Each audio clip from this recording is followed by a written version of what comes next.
Good morning.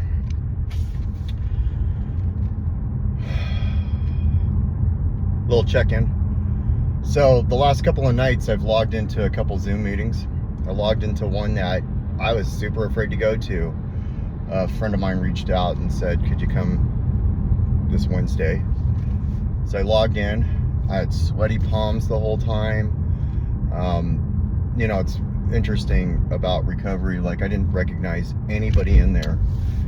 And I had been going to that meeting for a long time. I recognized like a couple people.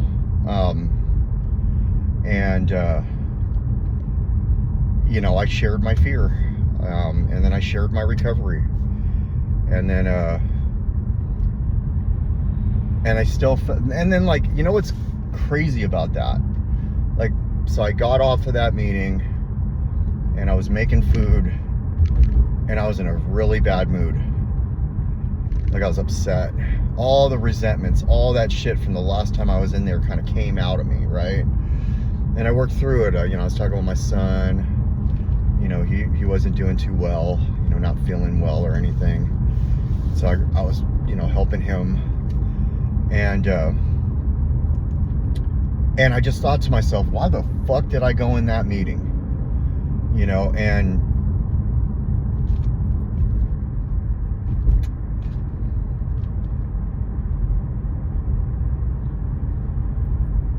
then I didn't think anything of it, right? And then, so last night, I'm dropping off Malia to her friends, and I'm feeling icky. You know, I'm feeling weird. And instead of saying in my feelings, I decide to log into a meeting called Recovery and Beyond from Arizona. And there's a person in that meeting that, you know, so when I rewind and I go to where, like, I got to 90 days. So I got to 90 days and I was in the process of moving. And this is after my couple years, and then I relapsed, right? I got to 90 days, and that person asked me to chair that meeting. So I took the chair. You had to make 90 meetings to chair that meeting. So I said I would chair. And like the day before I had to chair, I relapsed again. And this was in the middle of my move. And so I had to tell that person, hey, I can't share, I relapsed. And I had felt so terrible because of it, because I had a service commitment and I didn't make it because of my relapse. Now, that was the first time in my recovery that I ever committed to something and then relapsed and couldn't do it. And it really fucked with me, and it really fucked me up. And then, like, I went on to relapse after relapse after relapse. And that's where my story goes until, like, I couldn't even get 2 weeks. And it's not because of that, but that, you know, obviously affected me. And I hadn't seen that person since. And it's been a couple years, like 3 years. 2 years. 2 years. And so, not 3. And so, going into that meeting today, or last night, and them messaging me, they didn't even know where I was at in my recovery or any of that, but they messaged me and said, I'm so glad you're back. And, you know, they don't know that I have, you know, the time that I have right now. But I shared about running away and going into a meeting out of state and trying to leave where I left off at. Is that because that's what I did. I wanted to still share and sound good and look good, but out of state, because nobody knows me. And I shared how, like, going into the meetings that I go into now and getting the white tag and getting the blue tag and the red tag, etc., and doing that has helped me develop myself and my recovery into a different form. The right way for me. And I recommend that, you know, if you're watching this and you've suffered from a relapse, because that's what it is, it's suffering once we do it. Even if we cause it, we suffer from it, especially if you have like recovery in your head. and you've worked a program, and then all of a sudden you relapse and you don't want to show up to that particular place.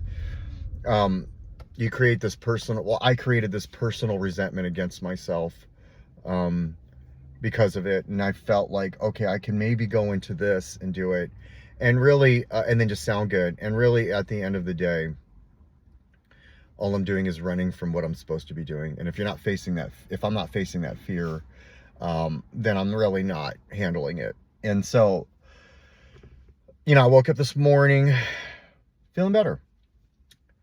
I didn't want to wait. I told myself this.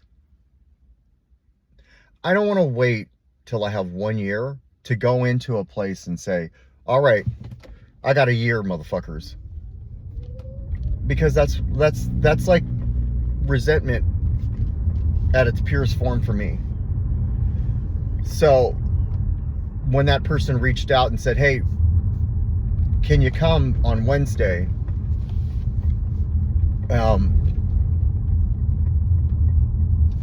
I said I would. And then I didn't want to go. I did not want to go. I was so worried I was going to see people and just be so upset. And then I wasn't.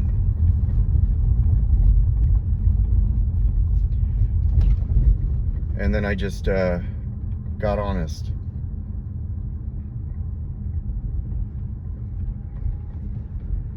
And I realized something.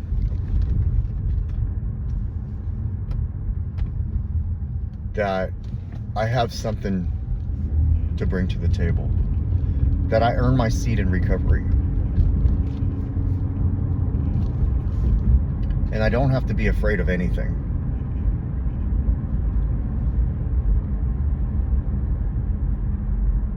I choose to. And fear is a driving factor for me. God, why do people not know how to use a turnabout? Anyways, sorry. Fear is a driving factor for me in terms of character defects, in terms of putting on a mask. And it was really good to see the couple people I saw last night. They got a lot of time under their belt, and they still find a way. I go in there, one of them has over 30 years, the other one has over 30 years. Both of them have over 30 years, and they're still finding a way to show up to that platform. And even in my share, I realized, I said, well, I don't really do Zoom, as if Zoom is a bad thing. It's not. You know what? I'm realizing that there are some people out there that just, they don't have access, and they're at least getting a meeting. And a meeting is a meeting is a meeting. And if I'm not going into that, then I'm not, we keep what we have by giving it away. Then I'm not giving it away.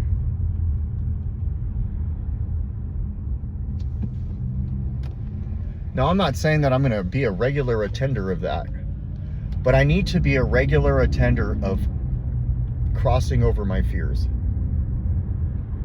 That I need to be a regular attender of. I need to be a regular attender of overcoming adversities. I can get stagnant in doing the little right things and then not taking the next step, not going to the next level. And it's a higher power thing for me. If that person doesn't reach out to me, I don't make it. And then I'll probably sit back and wonder, why did I wait till I had 1 year? What was I really doing? Was I trying to show off and say, look at me, I made a year? Fuck all you guys. Because that's probably what I was trying to do. Or was I just trying not to walk in because I was so afraid I was going to see a specific individual, the one that stuck up for the room. Because that's the real. They don't know. So what they did know is what they went off of. And even at that, they needed to. I needed to hear what I needed to hear, how I needed to hear it, when I needed to hear it. Especially when I was on a horse. Kicked my ass right off that horse. And then I went into fucking grind mode, which is great. I wouldn't want it again, but I'm truly grateful it happened. Taught me something about myself. And it also taught me that I can get through really tough situations for me. And I can get through them healthy. I can get through them unhealthy. But more importantly, I can get through them without getting loaded. At the end of the day, the most important thing is that. My recovery has to be the most important thing, right? But what does that mean? Does that mean just showing up to meetings? No, it means, for me, it means going through some tough situations and not getting loaded, and finding a perspective of my bad parts, my bad behaviors in a situation. If you take me out of the equation, that situation doesn't happen. If you take me out of the equation, who knows? So I can't sit here and play Mr. Innocent just so I can look good. Regardless if my intentions were whatever they were. Because good intentions can create bad shit. Some of the worst things were created with the best intentions. Some of the biggest destructions and mass killings were created with the best intentions.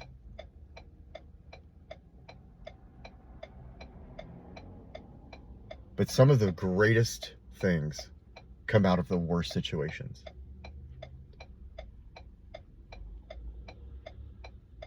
And I heard this phrase that great sailors are made by rough seas.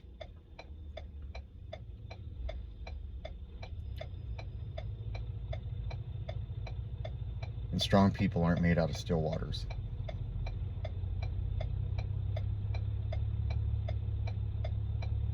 The whole point for me is to stay in the storm and not create other storms while in the storm, which I'm very good at. So that way I don't have to focus on any of them. There's just so many of them that it's like, fuck it, man. There's so many storms I've created that the only thing that sounds good is walking away from it and then creating a huge storm. So I don't have to focus on the 50 fucking storms I just made. And I don't know what I would do if I was going through something and I didn't have an avenue, a place that I could listen to people go through their struggles so it can ground me and then share about mine. That for me is more therapeutic than anything I've ever experienced. And I had a counselor for a year, a therapist for a year that I saw twice a month. Well, at first it was 3 times a month, and it turned into twice a month. And if I didn't have that,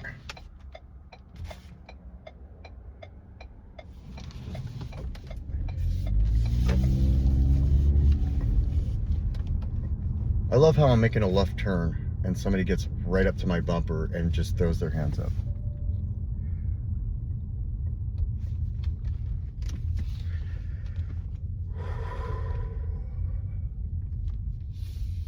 Like the things I want to say right now, but I'm on video. So,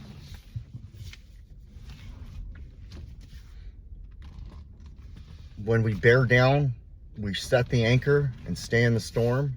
When I do that, and I find perspective and gratitude while in the storm, when I can find gratitude in the storm, I'm growing, I'm developing. And the only way I'm going to be able to do that is by a couple things: acceptance the only way I can get to gratitude or faith or any of that stuff, well, sometimes faith is like the one thing that I'm like, man, I need help. So faith is definitely that, you know, that little back pocket area that I can just pull it out and say, I need this. But when I can get to that point of where I am able to find gratitude first by acceptance, I got to first say, man, this shit's happening. I accept it. It's happening. There's nothing I can do about it. And then gratitude. I go into the gratitudes. And then faith that everything that's out of my control, that the only thing I can control, like imagine a hula hoop. I heard somebody say this. You have this hula hoop, and that's about the only thing you can control is everything inside that hula hoop. So when I realize that, and then I accept everything, I accept whatever situation it is, and then I come out with some gratitudes. If I have to, I'll go with the I'm not on fucking fire and start from there. Then I have my arms because I knew a guy that didn't. That my kids are healthy, you know, that they're not in a hospital. And they're not like, I didn't just find out that like Shayna has a week to fucking live, or, you know, like when I can do that, or none of them have, like, they're not in a machine, you know, when I can do that, whatever other situation's going on, it helps. And then I pray.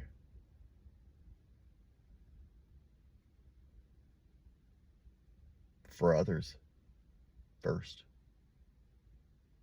And then I pray that I can be the best me I possibly can today, right now.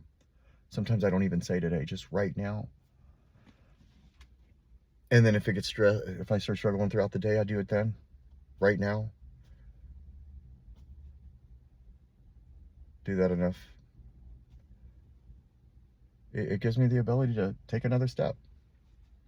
And sometimes that's the hardest thing to do, is take another step. Make that phone call. Walk into that room. Do that thing. So that's what works for me. Or that's what's been working for me. I don't know if that'll work for you. But it's worked for others. And I didn't make this up. This isn't like a new development. Hey, check this out. Breaking news. This is what I do, and nobody's ever done it. I wanted things that people had. I wanted to feel like people had, especially when they were going through what they were going through. And so I watched them. That's why I go into those things. I watch people struggling with situations that, like, I don't think I could handle. And I watch them do it in stride. And I watch them do it where they are just fucking broken. And they're in there telling everybody that they're fucking broken. And they want to get loaded, but they're not going to. And then I watch them get through it. And I want that. So that's what I'll keep trying to do. And maybe it'll work for you too. Don't take it from me. Borrow it from people that have. And I'm just one of them that's doing it. I wish I had these techniques when I went through, like, my mom, or being out there with my dad. When my dog, you know. Because my go-to was drinking. Anytime I had a really tough situation, it wasn't fucking crack or nothing. It was drinking. And then when I didn't do that anymore, then it's just the other shit. When that stuff wasn't strong enough, the other shit. Eventually that stuff was so strong I didn't want the other shit. Because when the alcohol doesn't work, I turn to something that will make me feel completely different. Instantly. And I don't get to do that anymore. It's an option, but I know what that option leads me to. And then I'm not even worried about the other shit that I was drinking over or getting loaded over. I'm worried about the fact that I got loaded. Have a good day today. Even if it's shitty, find at least 3 gratitudes out of the shitty. Even if it's like, well, fuck, man, this is so bad. It's going to get me through the next whatever is going to come out. It's so bad that there's a reason it's so bad for me. I'm going through this for a reason. And maybe the reason is just to go through it. That's all I got.